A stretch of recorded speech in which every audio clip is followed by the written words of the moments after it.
How dare a female academic push the consensus and try to test whether or not we're wrong? How dare her? No, I mean, we should put it out there and really give it some attention and see what academics have to say about it. What kind of critical thoughts do they have?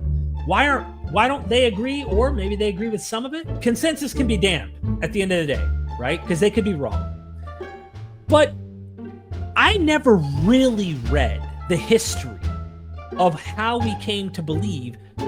There are some huge platforms on YouTube, and if you watch them and observe from a distance, you can tell, you go, man, there's no way they've built such an empire in a particular grifted angle of faith or anti-faith perspectives that they can't change their mind even if they wanted to, because they want to make a living and provide for their family. At the end of the day, I do not ever want that to be me. I do not ever want to be guided only by what the people around me that watch me believe, and therefore I must follow and tote that line and must think within the group think. I've tried to avoid that. In this video, I attempt to tackle an important methodological question pertaining to Christian apologetics. If it is the case that consensus of scholarship is usually indicative of truth, well then, when is it okay to depart from our academic peers? What motivations could there be behind mistaken academics for not being the unbiased arbiters of truth? For those of you who don't know, my turn toward growing in the relevant fields of study pertaining to Christian apologetics started off back in 2015, when the entire Christian apologetics internet sphere constituted of Ravi Zacharias, Acts 17 Apologetics, David Wood and Nabil Qureshi, RIP, and some online lectures and debates by David's mentors, Mike Lacona and Gary Habermas. The minimal facts argument dominated Jesus' resurrection debates, and rightfully so. Critics responded back with their minimal doubts argument, consensus, or majority leading scholarly opinions that would incidentally undermine the case for the truth surrounding biblical Christianity. So then, should we wave the white flag and just admit, as the serious scholars do, that Jesus was a failed apocalyptic prophet? That Paul didn't write half of the letters attributed to him? That there are mistakes in the biblical historical narratives, that there was no Exodus? Or is there something that secular scholarship is hiding that would make you question their monopoly on the truths surrounding Christianity? To start off, I will make the positive case for epistemic peer disagreement as a form of explanationism. Associate Professor at Wuhan University School of Philosophy, Matthew Lutz, argues the following in his paper, quote, "Applying explanationism to the problem of peer disagreement yields the following principle.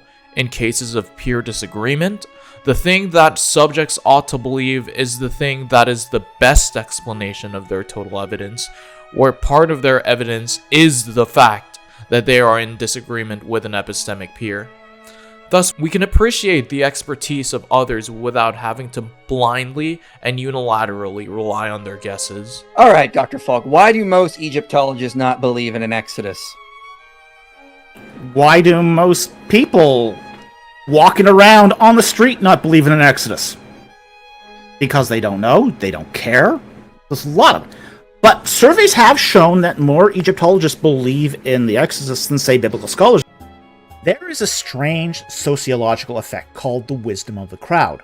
Let's say you have a jar of jelly beans, and you get a stadium of people, one by one, to guess the number of beans in the jar. Some people will guess high, some low, some might be close, others might be far off the mark. But if you take an average of all the guesses, the result is often more accurate than the closest guess. This effect, where a random crowd is closer than any one individual, is called the wisdom of the crowd. And this has been a well-known and repeatedly tested effect. However, if you take that same stadium and break down the people into groups of 5 and have each group guess the number of beans, something interesting happens. The average of all the group guesses together veers way off. Now, Explanations vary as to why this is the case, but most seem to settle upon the idea that each group of 5 forms its own consensus, and consensus are only reached by fitting in.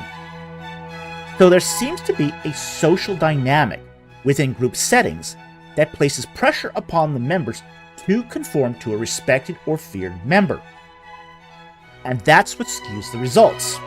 Let me give you an example. The Vertibook is the gold standard authoritative dictionary for the Egyptian language that was written by Kurt Zatha in the 1920s. More than half the work is not cited at all.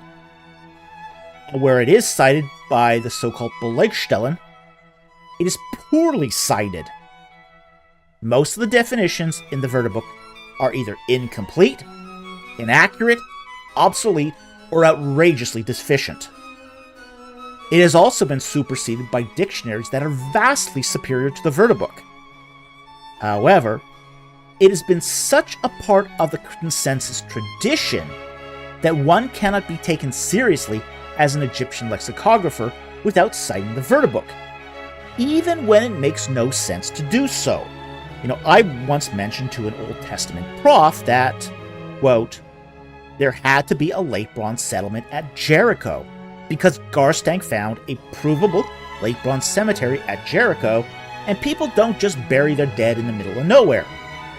Cemeteries are always located near settlements, end quote.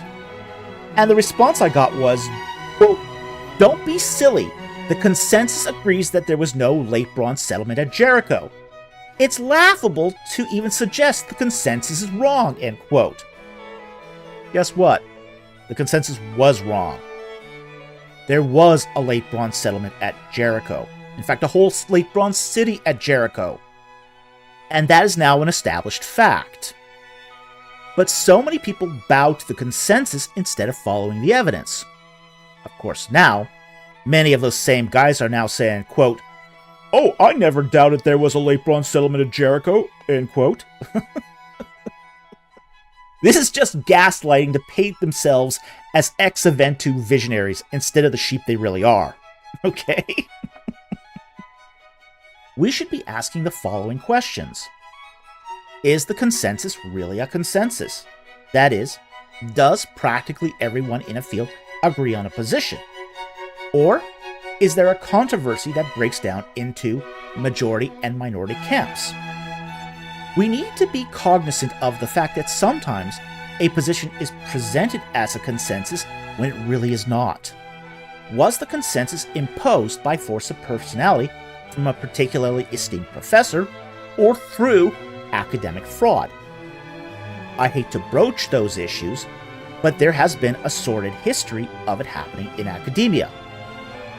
Just a casual read through Retraction Watch should be enough to dash any Pollyanna notions concerning the honesty of academics. While it may be the case that epistemic peers play some part in the hierarchy of our considerations of what the total evidence indicates, we are not epistemically obligated to always blindly accept what so-called experts say.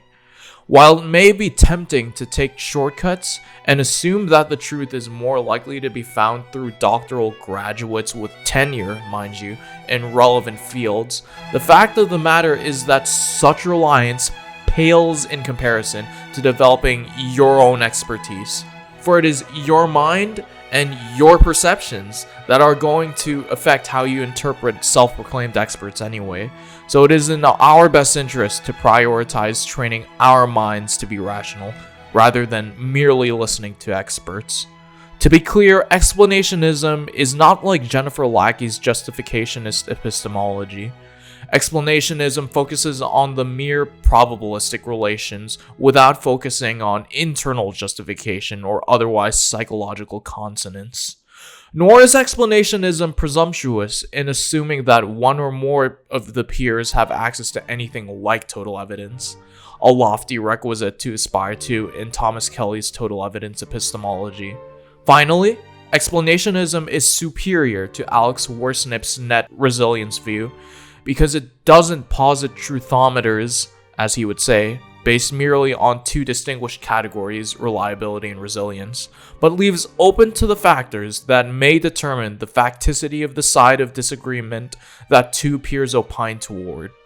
As David Enoch puts it, we treat both agents as truthometers, whose beliefs are relevant only insofar as they indicate or fail to indicate the truth of the believed proposition.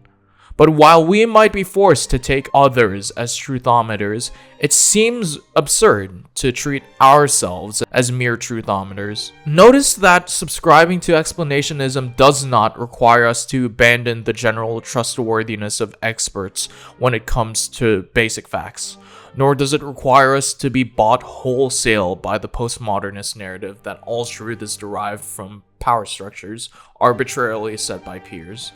Explanationism merely is the view that doesn't unilaterally trust experts in blind faith, but it is the best theory to parsimoniously account for both peer agreements and disagreements. So that's all great, Apollos, but what specific case studies are there of bias in biblical scholarship? Well, I'd first gesture towards the reception history of historical Jesus studies.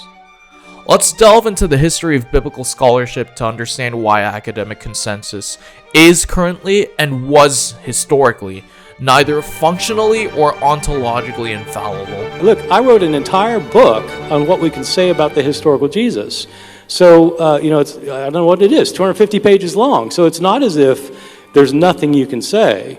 There's a lot you can say without conceding a single miracle. But the way you get there is not by reading the miracle of the 5,000 and saying that they just had a picnic. I mean, as you know, you know this as well as I do. And in the 19th century, there were historians like Heinrich Paulus who did just that. That's what they did. And Albert Schweitzer showed you can't do it that way. And today, nobody does it that way. Ever since the 18th and 19th centuries, Enlightenment thinkers aimed to separate the Jesus of history from the Christ of faith. Scholars have long sought to uncover the historical Jesus, the man behind the scriptures.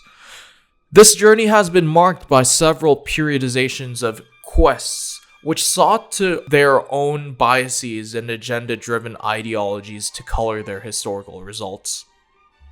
To understand the complexities of biblical scholarship, it's essential to examine the major quests undertaken to uncover the historical Jesus. Each of these quests reflects the cultural, theological, and ideological context of their times.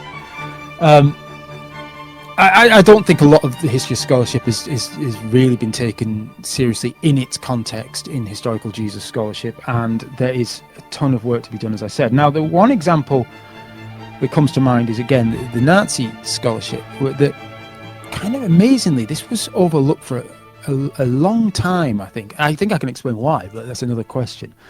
There were exceptions, such as Vermesch did a little bit in the 1980s. On Nazi scholarship on Jesus and the Gospels and New Testament, but it really wasn't until the late 90s that this really came to the fore about how serious this scholarship was and how influential it was, and all this kind of stuff. So there's an example of that. We should have, shouldn't we have been doing that earlier? Contextualizing scholarship, understanding in its historical context. Obstürmt oder steigt, ob die Sonne uns sagt, der Tag glühend heiß oder ein. The first quest for the historical Jesus emerged during the Enlightenment, a period that emphasized human reason and skepticism towards traditional authority. Scholars like Hermann Samuel Reimarus and David Friedrich Strauss sought to distinguish the historical Jesus from theological constructs. Strauss, for instance, viewed the miraculous elements in the Gospels as mythological embellishments. However, this quest was not free from bias. In 19th century Nazi Germany, the leader in biblical criticism and theological studies for its time, a rise in anti-Semitism influenced historical critical method and studies. Many scholars aim to portray Jesus as distinct from his Jewish roots, aligning with prevailing cultural sentiments. The primary role of Jesus research is clear: de-Judaizing the Jesus tradition.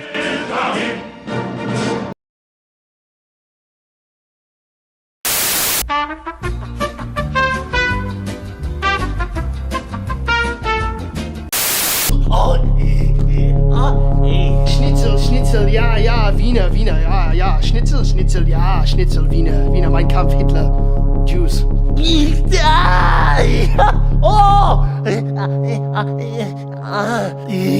Nein, Schnitzel, Wiener nicht, ich kann das nicht machen, ich mach das for Germany!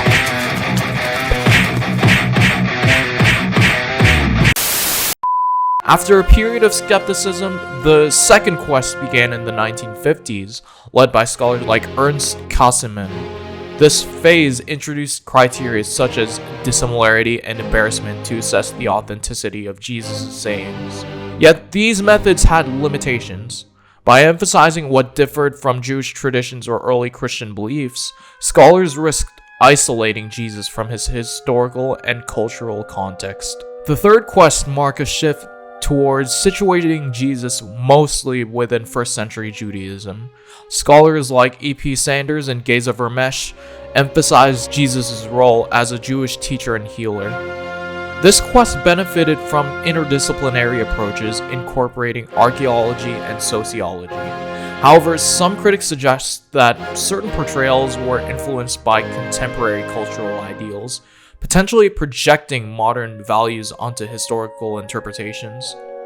Biblical criticism in the third quest highlighted the influence of postmodern and ideological approaches since the mid-20th century. For example, it is no surprise that it was around this time, after the sexual revolution, that feminist scholars like Elizabeth Schuller Fiorenza began to emerge. Her piece, In Memory of Her, reinterprets New Testament texts to emphasize women's roles, challenging patriarchal traditions. While I do self-identify as theologically egalitarian, Fiorenza explicitly frames her work as liberationist, which is a term tied directly to leftist ideologies. And for those of you who don't know, postmodern biblical criticism emerges ideological self-interest, suggesting that consensus on issues like gender or power in the Bible may reflect progressive agendas rather than neutral historical analysis. The postmodern critique of reason has threatened to turn historiography and other fields into a virtual subdiscipline of rhetoric and literary theory. It is thus that Hayden White argues that we must accept historical narratives as verbal fictions, the contents of which are as much invented as found, and the forms of which have more in common with their counterparts in literature than they have with those in the sciences. Similarly, Keith Jenkins argues that in light of the postmodern linguistic turn, quote, history now appears to be just one more foundationless positioned expression in a world of foundationless positioned expressions. However, not only to mention its self-refuting nature, Alex Grobman noted, ironically, it is with issues such as the Holocaust denial that all discussion of historical relativism ends. Ask deconstructionists if they think that the belief in the Holocaust or 9/11 happened is as valid as the belief that it did not happen, and the debate quickly screeches to a halt. When I looked at the subject matter, postmodernism. Traditionally, the Gospel of John was considered theologically rich but historically unreliable. The emerging fourth quest of this day challenges this view, with scholars like Craig Blomberg advocating for its historical value. Blomberg's work highlights themes of purification in John, paralleling synoptic accounts and suggesting a more nuanced understanding of Jesus' actions and intentions. Despite this, many trajectories of biases in the Academy for Biblical Scholarship prevail in the emerging fourth quest. And we all know that there are a lot of institutional problems in the public school. It is so obvious when you are on the inside of this system to realize that our public school systems are not actually designed to address the needs of our students. They are designed to impose conformity and indoctrinate our kids. You go back to like Horace Mann and John Dewey and some of the earliest public education advocates in the United States. Their model of the public school was based on the Prussian model of education that was implemented by Otto von Bismarck, the first chancellor of a united Germany. And one of the reasons why Otto von Bismarck wanted public education is because the many German states that were very tenuously brought together under his rule had very different religious, in some instances, cultural backgrounds. So the idea behind having a public education system within the First German Reich was that all of these people from these disparate states would receive the same education, and this would lead to national unity. The idea being that if everyone receives the same state-sponsored curriculum that also approved of legitimacy of the German state, then everyone would believe in the vision of the United Germany that Otto von Bismarck spent his entire political career trying to forge. And it was that model of wanting to unify a diverse people with state-sponsored propaganda in schools that was adopted in the United States to induce conformity among all of the children that were in America's public education system. And since the establishment of the Federal Department of Education in the late 70s, that vision has only come more clearly into focus. From the very foundation of the public education system in the United States was based on the idea that if we want to unify people and that if we want to instill in people one mind with one set of ideas and one set of political and cultural values into believing in the legitimacy of the state, then we have to do that through the public education system. Even if we don't call it propaganda, even if it's acceptable propaganda, mainstream propaganda, it's still propaganda nonetheless. This assertion should be self-evident through obedience to mask mandates, pledges of allegiance to flags, continued support for America's overseas defense campaigns, and the strong contention among many citizens that democracy and voting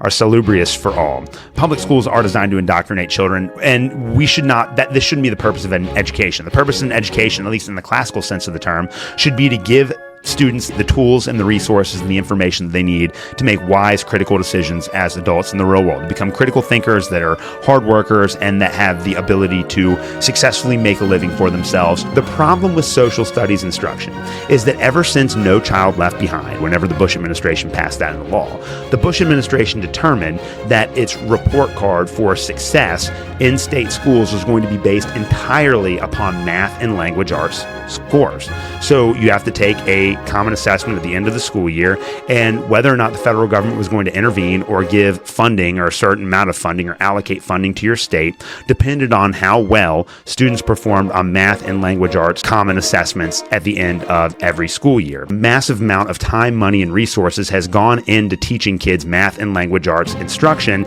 at the deliberate expense of social studies and science programs. Now, a lot of people would say language arts is fundamental to every other discipline in school, so why not spend more time teaching kids language arts? But the way that it's taught in school, it's not like we're teaching kids practical math and language arts skills. Like, we're not teaching them how to become good readers for the sake of them being good readers that can think critically through a text. Instead, we're giving them the skills that they need to succeed specifically on the end of year state common assessments. And in a lot of ways, we're expected in social studies class to reinforce those language arts skills. So instead of just teaching kids history like we should be, teaching them civics, teaching them economics, teaching them political theory, the kinds of things that social studies teachers should be doing in school, we are expected by the state to teach them language arts skills so that they can perform well on that common assessment at the end of every year. It's really important that people understand exactly why social studies instruction is being marginalized. A lot of it, yes, is political and ideological, and there are plenty of bureaucrats and politicians that want to use social studies instruction to indoctrinate kids into a certain way of thinking about politics and religion and history and all of those kinds of things. That's a big part of the problem, but the biggest part of the problem are chasing the federal math and language arts benchmark. How many of those students also believe Pearl Harbor was an unprompted sneak attack, that Iraq possessed weapons of mass destruction, that capitalism caused the Great Depression, or that Abraham Lincoln took the country to war because of slavery? Is such misinformation not also propaganda that tens of millions of students imbibe each year? Consider also the mindlessness of pledging allegiance to the flag each morning, a pledge written by a socialist who is concerned about every alien immigrant or of inferior race eroding American values.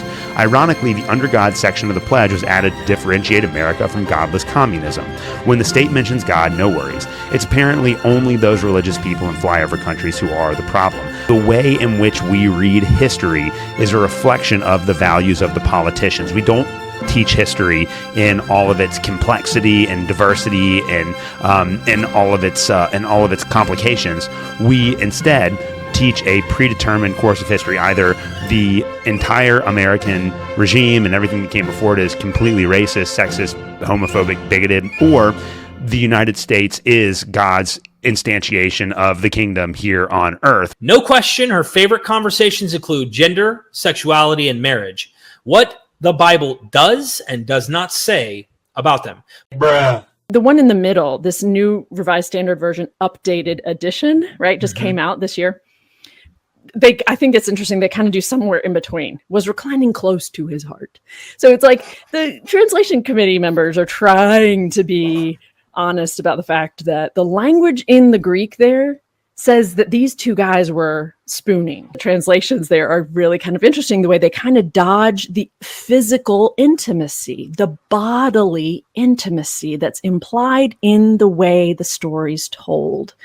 So again, the translation committee members have been influenced by this heteronormative belief. No.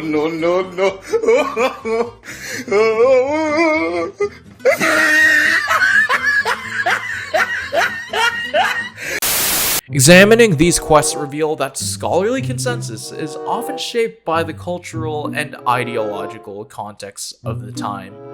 While academic research provides valuable insights, it's crucial to approach conclusions with a critical eye, recognizing that the potential for bias still exists. Eklund and Scheidel also note surveys reveal professors in the humanities and social sciences are just as irreligious as those in the natural sciences. Would this be evidence religion is opposed to English, religious studies, or art history? The National Science Foundation points out women are underrepresented in scientific professions. Does this mean women are at war with science? Of course not, and such a conclusion would be silly.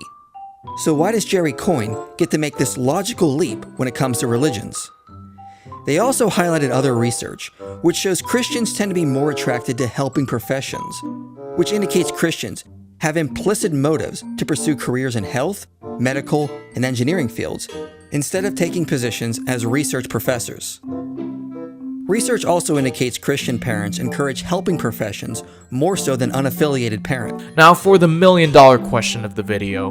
What kind of biases could be at play for these scholars to twist the data when they've dedicated their entire lives to studying the subject? Or so we think. New Testament scholarship arose as an offshoot of the Protestant Reformation, so the conceptual undertakings of the entire scholastic enterprise was already laid out as a tool to loosen the ecclesial bondage of the Roman Catholic Church had on the Western world. At the background of these movements, therein lied the freedom of the press, democratization of power, and the distribution of education was the so-called Age of Enlightenment, which Britannica describes as a European intellectual movement of the 17th and 18th centuries in which ideas concerning God, reason, nature, and humanity were synthesized into a worldview that gained wide assent in the West and that instigated revolutionary developments in art, philosophy, and politics. Central to Enlightenment thought were the use and celebration of reason, the power by which humans understand the universe and improve their own condition. Of course, we as Christian apologists don't at all deny the relationship between that which is rational and that which is true. But as an indirect and unintended consequence of the emphasis of human reason became proliferated throughout the culture, Her criticism soon turned toward the church, namely in its relationship to the state and to academia. A relationship that would soon result in the flawed public education system we have today, where the state had once been viewed as an earthly approximation of an eternal order with the city of man modeled on the city of God. Now it became to be seen as a mutually beneficial arrangement among humans aimed at protecting the natural rights and self-interests of each. Thus, in light of these theories of social contracts, James Madison, the principal contributor to the specific language of the Establishment Clause, crafts it in these words: Congress shall make no law respecting an establishment of religion, or prohibiting the free exercise thereof, or abridging the freedom of speech or of the press, or the right of the people to peacefully assemble and to petition the government for a redress of grievances. But just as the myriad of low church Protestant denominations were no longer governed by an ecclesial order, the democratization of ideological ideas resulted in diversity, equity, and inclusion, becoming the new priesthood of academia. Tolerance and building bridges became the Pontifex Maximus over the evidential weight of any one ideological system over another, which far skewed leftwards from the original intended vision of the Founding Fathers. Thus, the concept of a liberal bias in biblical studies is further linked to the historical context in which the field emerged. The so-called Enlightenment, with its emphasis on human reason and its questioning of established religious authority, provided the intellectual backdrop for the developing of historical criticism. It is argued that this historical lineage has instilled a lasting liberal slant within the field, one that favors interpretations that align with modern liberal values and perspectives. This suggests that the field's development was not purely an objective pursuit of historical truth, but was also influenced by the broader and intellectual and social currents of its time, which included a critical stance towards traditional religious and political structures. Upon closer examination, we can see that many of these hotly debated research frontiers are to this day gatekept by metaphysical naturalism under the guise of methodological naturalism. For example, in Dover versus Kitzmiller, the intelligent design court case in the United States, the jury found out that, quote, while intelligent design arguments may be true, a proposition on which the court takes no position, intelligent design is not science. So in other words, the truthfulness or facticity of one theory doesn't govern whether or not something is scientific. How ironic. Intelligent design violates the centuries-old ground rules of science by invoking and permitting supernatural causation. Expert testimony reveals that since the scientific revolution of the 16th and 17th centuries, science has been limited to the search for natural causes to explain natural phenomena.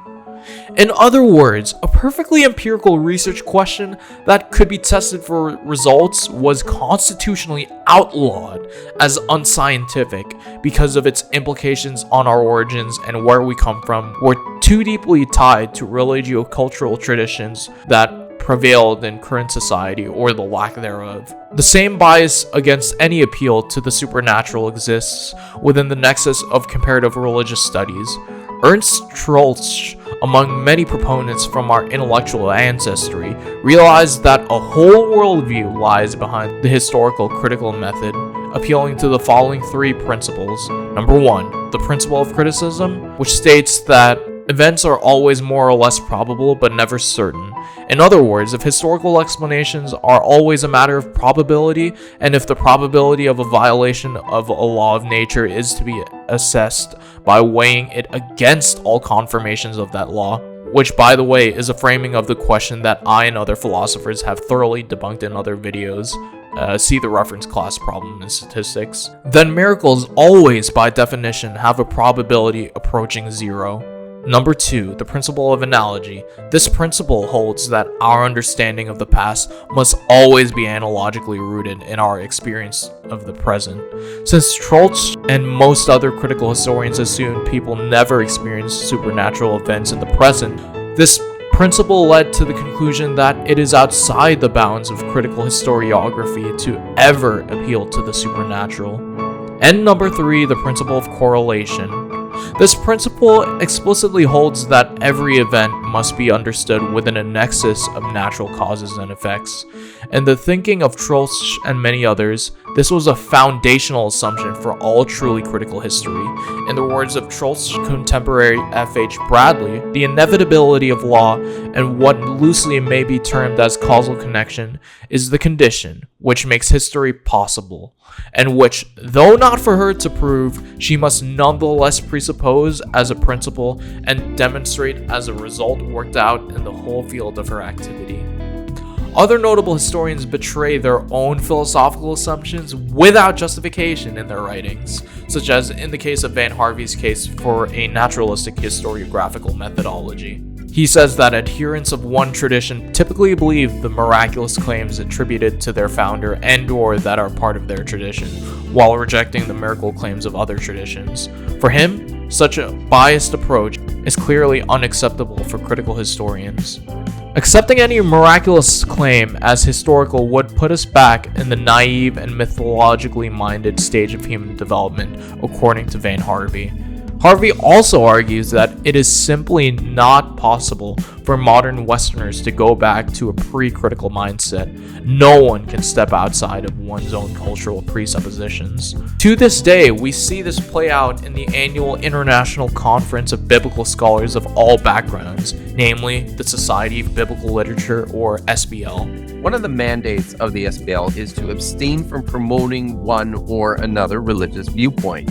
And this is speaking as someone who has served on SBL section committees, selected papers for presentation at the annual meeting, and has presented dozens of papers myself at the annual meeting. In understanding the potential for political and ideological biases within critical historical biblical scholarship, it is helpful to examine available evidence regarding the political and religious leanings of academics in general, and biblical scholars more specifically.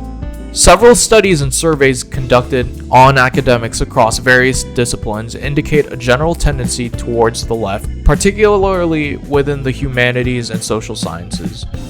These studies also suggest the existence of potential biases against conservatives within academia, including in areas such as hiring and the evaluation of scholars and work. One survey, for instance, found that a significant percentage of liberal professors admitted a willingness to discriminate against conservatives in various academic processes. However, it is crucial to note that these general trends across academia do not necessarily reflect the specific political and religious demographics of specifically biblical scholars. While they provide a broader context, drawing firm conclusions about this particular field will require more specific data, surveys that I would like to see produced in future research. What do we mean when we talk about scholarly consensus, or what the majority of scholars say or think or do? And lots of times, I mean, I've done it here in this video. When I talk about majority scholarly opinion, it's not like I have gone out and personally counted the noses of everybody who holds this or that particular idea. This is just based on my impression of the literature that I'm reading, the scholarly literature that continues to be published. There have been a handful of straw polls that have been taken of scholarship in the field. I think it was 10 years ago, the British New Testament Society was polled about the authorship of Paul's epistles. It wasn't a formal poll. It wasn't statistically controlled. The results were fairly anecdotal. I think maybe, and I have changed my thinking on this more recently, but I think maybe this is a good way to move forward. While direct studies or surveys on ideological bias in biblical scholarship are limited, related evidence does exist. Public institutions exhibit an inherent bias towards research that does not seek to assert biblical truths, whether they be as directed God's existence or a minor biblical assertion, such as a historical exodus. This brings us to our final point in the video: leftist agenda, DEI, and marketing the liberal arts. For any good research question to be thoroughly explored, adequate man-hours and resources must be spent exploring all avenues and relevant opportunities. As one person puts it, whoever controls the money can control the consensus. Whoever controls the consensus can control the crowd. Ever wonder why so many liberal scholars hail from Ivy League institutions? Well, the answer is actually quite simple when you think about it. It's because they're woke university deans that cannot differentiate between research evidentially supported and research that isn't, naturally lean towards PhD candidates and research that reflects the goals of the public institutions, DEI goals, admissions quotas, and leftist learning standards to be met. For those of you who don't know, academic deans in theology and religious studies departments hold significant leadership positions within their institutions. Their responsibilities typically involve providing academic leadership for the faculty, overseeing the various degree programs offered by the department or school, managing faculty and staff, and contributing to the overall strategic direction of the academic unit. Deans often play a crucial role in fostering a specific ethos or vision for their institution, which can influence the academic culture and the types of scholarly activities that are encouraged and supported. By setting priorities for the department, allocating resources, and shaping the overall academic environment, deans have the potential to indirectly influence the kind of research that flourishes within their schools. To be clear, we are not saying that this is a systematic hunt down of PhD candidates for their conservative ideological commitments. While deans likely have overall oversight of the admissions process and faculty who gatekeep certain research, we must qualify our thesis in noting that the direct evaluation of candidates and the final admissions decisions are usually made at the level of faculty committees, not the dean level, within the department or school, often in consultation with potential faculty advisors, of course. Discussions about ideological gatekeeping in academia suggest that peer review and hiring processes often favor certain viewpoints or disadvantage others. But the accounts in some studies that have indicated potential biases against conservative scholars in certain academic fields with respect to religious studies have not been studied carefully enough beyond impressions and anecdotes. So basically, the way that these scholars make money is by appealing to the grants controlled by public institutions and marketing themselves as woke intellectual superiority. This point cannot be stressed enough, as these scholars need to make a living at the end of the day to continue their work. An article from the James G. Martin Center for Academic Renewal suggests that religious studies scholars often promote issues aligning with progressive political agendas, potentially sidelining traditional religious perspectives. In fact, universities in general, including those with theology and religious studies departments, have increasingly emphasized DEI, diversity, equity, and inclusion, in their admissions processes. This emphasis reflects a broader commitment to creating a more inclusive academic environment by considering a wide range of factors beyond traditional academic metrics when evaluating applicants. Personal statements often provide an opportunity for applicants to discuss their identities and experiences in relation to diversity, and some universities may even require statements specifically addressing DEI initiatives. How pathetic. Scholarly societies play a significant role in promoting ethical standards and addressing issues of bias within their respective fields. Organizations such as the American Academy of Religion, AAR, and the Society of Biblical Literature, SBL, the premier mega international conference for biblical scholarship, have established codes of conduct and guidelines for responsible research practices. These guidelines often emphasize principles of honesty, integrity, respect for diverse viewpoints, and fairness in scholarly engagement.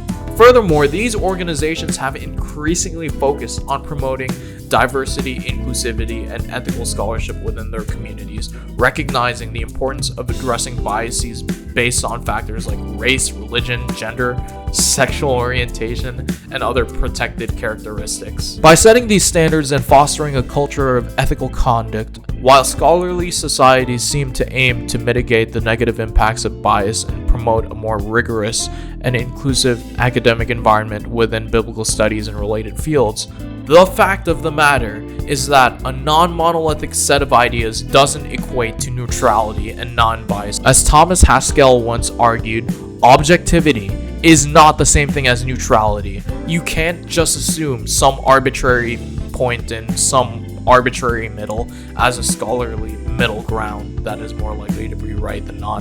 Being unbiased actually doesn't matter.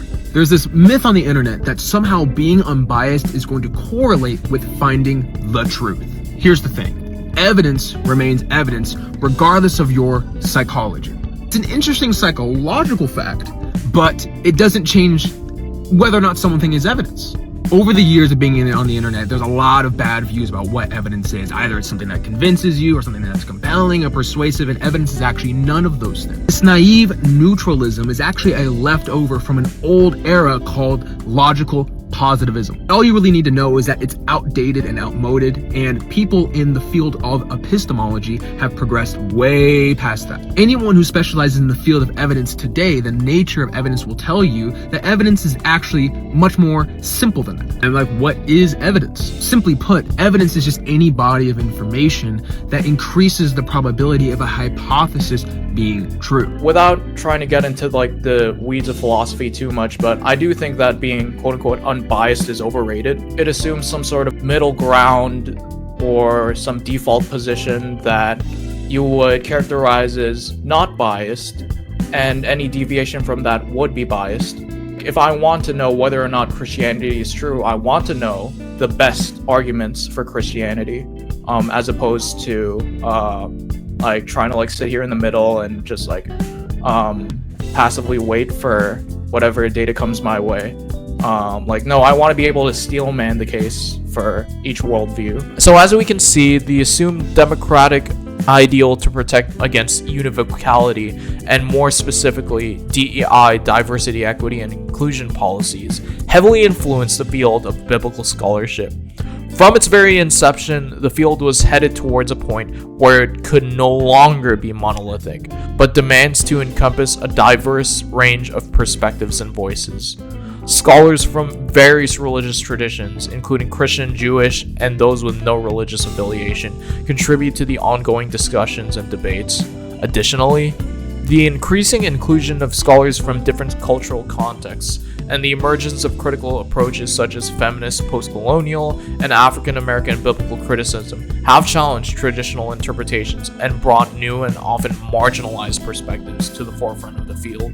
Of course, objectively proving or disproving such influences can be inherently difficult, as scholars themselves operate within diverse worldviews. What one scholar perceives as a bias might be regarded by another as a valid interpretation grounded in evidence and rigorous methodology. The very definition of terms like leftist, non-Christian, or non-traditional within the context of biblical scholarship can be subjected to varied interpretations depending on an individual's own perspectives and frameworks. Therefore, a nuanced examination of the arguments and evidence is necessary to address the question of biblical scholarship bias comprehensively. Nevertheless, clear examples and assessments of this bias can be demonstrated from the field. Several critiques have been leveled against critical biblical scholarship, suggesting the presence of political and ideological biases that favor leftist, non-Christian, or non-traditional agendas. One prominent argument articulated by scholars like Joshua Berman posits that the field exhibits an implicit bias against approaches that are perceived as conservative, and that seeks to defend the coherence, antiquity, or historicity of biblical narratives. Berman contends that while readings that might support allegedly liberal agendas are often not critically interrogated, those that align with more traditional views are frequently met with skepticism. This perspective suggests that a prevailing liberal bias within the field leads to the marginalization of scholarly viewpoints that affirm the traditional understanding of the Bible's origins and nature. Another significant argument centers on the claim that historical criticism, by its very nature, carries an anti-theological bias. This perspective suggests that the methodologies of historical criticism tend to prioritize historical interpretation and understanding over theological significance. Scholars like Ernst Troeltsch, Rudolf Bultmann, and Albert Schweitzer are often cited in this context, as their work emphasized the historical reconstruction of biblical events and figures, sometimes at the expense of traditional theological doctrines.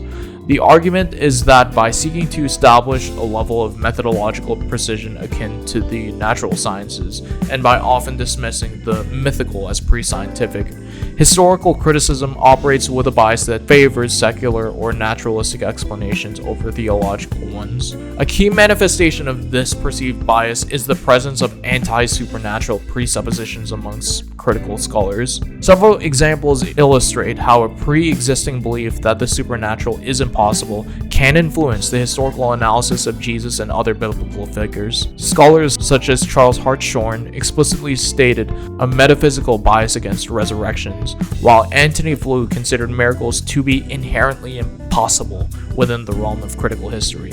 Similarly, A.N. Harvey deemed the biblical picture of Jesus incompatible with historical inquiry due to its supernatural elements, and Gerhard Ludemann ruled out the historicity of the ascension of Jesus based on the premise that there is no heaven to which Jesus could have been carried. James Tabor dismissed the virgin birth and resurrection based on his understanding of natural laws. These examples demonstrate how a scholar's prior rejection of the supernatural can directly shape their interpretation of core biblical narratives, leading to conclusions that often diverge significantly from traditional Christian beliefs. Moreover, the peer review process is not without its vulnerabilities and has been subject to various critiques. One concern is that the potential for biases to influence reviewers' evaluations. These biases can manifest in different ways, such as a predisposition against new or unconventional ideas, a tendency to favor authors from more prestigious institutions, or even biases based on the perceived ideological alignment of the work.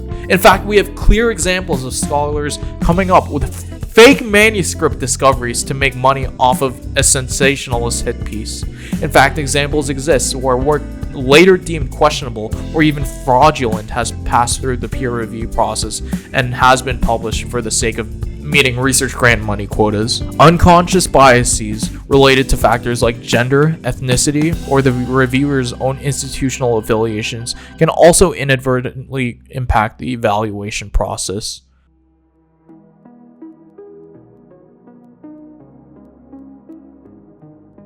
So, in conclusion, the question of whether the consensus of critical historical biblical scholars is politically or ideologically driven towards leftist, non-Christian, or non-traditional agendas is in fact complex and does not yield a simple yes or no answer based on the provided material. Arguments exist suggesting a liberal slant and an anti-supernatural bias within the field, potentially stemming from its Enlightenment origins and the methodological choices inherent in historical criticism. Evidence from broader academic studies indicates a general left-leaning tendency among academics in the humanities and social sciences, and some findings suggest potential biases against conservative scholars in these fields. However, directly extrapolating these trends to the specific field of biblical studies is limited by the lack of specific data on the political and religious demographics of scholars in this area.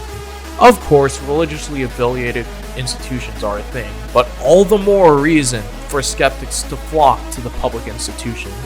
Hector Avalos, in The End of Biblical Studies, critiques the academic ecosystem, noting that while many biblical studies programs are housed in seminaries or divinity schools with explicit confessional requirements, he also argues that secular universities, where leftist ideologies often dominate, favor historical critical scholars over confessional ones. This implies deans at secular institutions might prioritize candidates aligning with non-traditional or non-Christian views. The peer review process, while crucial for quality control, is also susceptible to biases, which could potentially influence the formation of scholarly consensus. Critiques of peer review within biblical studies highlight these vulnerabilities. While scholarly societies actively work to promote ethical standards and address biases within the field through codes of conduct and initiatives, they are ultimately aimed at fostering diversity, equity, and inclusion ideals and quotas. The field of critical historical biblical scholarship, like any academic discipline, is not immune to the influence of scholars and their worldviews. The extent to which is systematically driven by a unified leftist, non-Christian, or non-traditional agenda is a matter of ongoing debate and nuanced perspectives. Methodological choices inherent in historical criticism can be perceived as biases by those with more traditional religious viewpoints. Therefore, it is important that the field takes a turn to emphasize critical analysis, self-awareness of bias, and questions metaphysical presumptions. So to wrap it up all together, the next time you see someone like Dan McClellan or Jennifer Bird making a sociological claim about Christians renegotiating against the virtual and unilateral consensus with a text to assert dogma, know that the secularly scholarly tradition is not exempt from such bias. God bless y'all and take care. At your boy Paul signing out. Peace.